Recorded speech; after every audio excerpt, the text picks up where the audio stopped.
అమరావతిలో iconic భవనాలపై YCP తప్పుడు ప్రచారం చేస్తోంది అంటున్నారు మంత్రి నారాయణ. అమరావతిలో హ్యాపీనెస్ట్ భవనాలు 3000కి నిర్మిస్తున్నాము అన్నారు. కానీ ఐకానిక్ భవనాలకు సహజంగానే వ్యయం అధికంగా ఉంటుందన్నారు. రాజధాని అమరావతి నిర్మాణంపై వైసీపీ దుష్ప్రచారం మానుకోవాలి అన్నారు నారాయణ.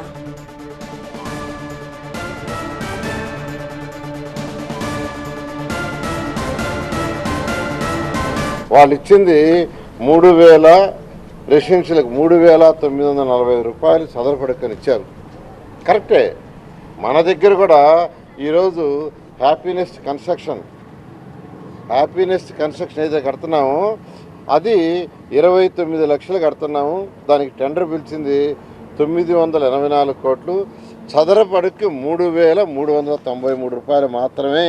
3945 రూపాయలని యావరేజ్ ఇచ్చిందో మన హ్యాపీనెస్ తీసుకుంటే 3395, దానికంటే తక్కువ 600.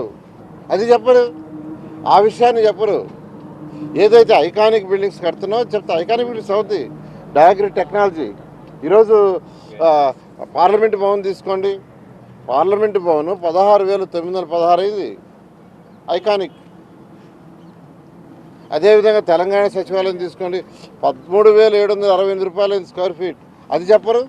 పూర్తయిన తర్వాత ఎంత అయింది, డీవియేషన్స్ ఎంత, ఫర్దర్ టెండర్స్ ఎంత, ఇవేమీ చెప్పకుండా ప్రజల్ని అడ్డదారులు పెట్టించడం కరెక్ట్ కాదు.